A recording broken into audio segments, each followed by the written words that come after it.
नमस्कार, मैं नीतू झा आप सभी का फ्रंटलाइन 24 में स्वागत करती हूं। आज फिर हमारी टीम पहुंची है मोहम्मदपुर, जहां कांग्रेस शिष्टमंडल पीड़ित परिवारों के घर जायजा लेने पहुंची थी। इस शिष्टमंडल का नेतृत्व पूर्व मंत्री अवधेश सिंह कर रहे थे। उन्होंने कहा, देखिए, ये जदंग हत्या जो हुआ है इसके पृष्ठभूमि में जाइए। आज यहाँ आने के बाद जो पता चला और कल आपका न्यूज़ 18 पर एक खबर हम देखे तो मुझे खुशी हुई कि बिहार के मुख्यमंत्री कहते हैं कि 5 बार हमने डीजीपी को फ़ोन किया है और हमारी बात हुई है। मगर यहाँ आने के बाद डीजीपी का कहाँ आदेश है कहीं पता नहीं है। जिस गांव में अभी तक एसपी स्वयं नहीं देखा हो, आईजी को कहा जाता है कि गांव में आया है और आईजी यहाँ आए तक नहीं है, तो ये झूठा कोरा है। ये जो है व्यक्ति परवीन, ये परवीन पहले बजरंग दल में था, बाद में कौन रावण दल बनाया है। होलिका के दहन हम लोग रावण को दहन किया है, भक्त प्रहलाद को जिंदा किया है और आज उसी भक्त प्रहलाद को होली के दिन गुलाल के जगह पर खून की होली यह मोहम्मदपुर में ये खेला है। ये परवीन आदमी कोई साजिश नहीं है, ये सोची समझी षड्यंत्र है। और अगर मुख्यमंत्री कहते हैं कि इस राज में कानून का राज है तो मैं उनको चुनौती देना चाहता हूँ।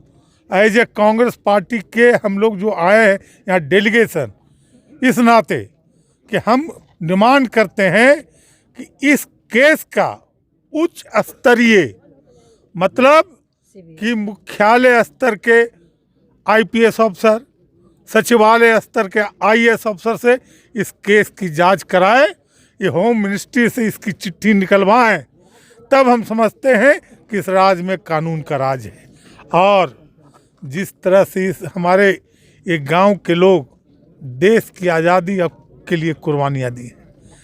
सुरेंद्र सिंह स्वयं बिहार रेजिमेंट के सिपाही थे, सीमा की सुरक्षा करते थे।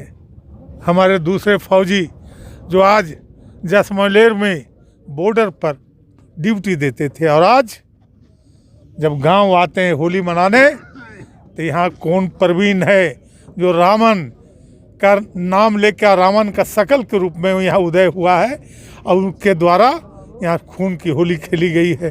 जिस तरह से गोली गोली चलाने से संतुष्ट नहीं हुआ, ये खूंखार पेट फाड़ा गया, गर्दन को खुखड़ी से काटा गया।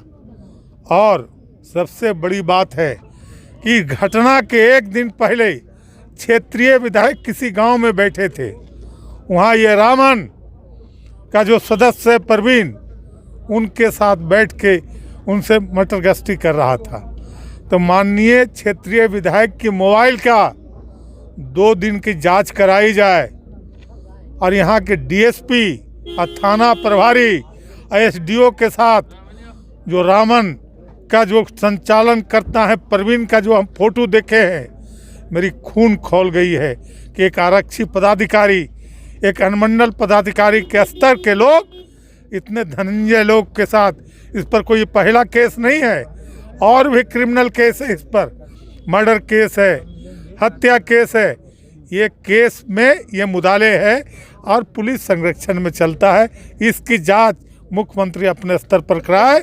और हमारी मांग है इन विधवाओं को, क्योंकि सभी की आर्थिक स्थिति गरीबी रेखा के नीचे की है, गरीबी रेखा के नीचे है, इसलिए हर विधवा को सरकारी नौकरी सरकार दे। माननीय मुख्यमंत्री ने कहा है कि हम मुआवजा देंगे, मुआवजा इशू नहीं है, इन बच्चों को पढ़ाना है। आप कहते हो बेटी बढ़ाओ बेटी पढ़ाओ, उस अगर आपके आवाज़ में दम है मुख्यमंत्री जी, तो इन विधवाओं को आप नौकरी दो। वहीं राजद विधायक चेतन आनंद ने कहा, देखिए, आप सबको पता है कि हमने स्टार्टिंग में भी बोला था कि नेता प्रतिपक्ष यहाँ पर आएंगे। हाँ, और हमने बुलाया उनसे बात भी हो रही थी लगातार। जब से यह हादसा हुआ है हमने उनको इन्फॉर्मेशन भी दी, उनके तरफ से भी इन्फॉर्मेशन आया था। और पार्टी जो है, हमारी पार्टी पूरा का पूरा इस पे जो है डिवोटेड है। जब तक न्याय नहीं मिलेगा हमारी पार्टी लड़ने का काम करेगी और आप लोग को न्याय दिला के रहेगी। यहाँ के जितने भी लोग हैं जिनके साथ ये हादसा हुआ, जघन्य हादसा, उन लोग को न्याय दिलाना हमारा प्रायोरिटी है और हम लोग उस न्याय दिलाने के लिए जब तक आंदोलन करने की ज़रूरत होगी। पार्टी की ओर से परिवार को कुछ आर्थिक सहायता? जी हाँ, कुछ मिला है आर्थिक सहायता। और हम साथ ही साथ ये भी बोलना चाहेंगे कि हमारे तरफ से भी जो है आर्थिक सहायता मिलेगा, आनंद मोहन जी की तरफ से भी मिलेगा। हाँ, और हम लोग जल्दी उस पर जो है पार्टी में आप करके या ये घोषणा करते हैं कि इधर हमारे तरफ से भी आर्थिक सहायता। चलिए।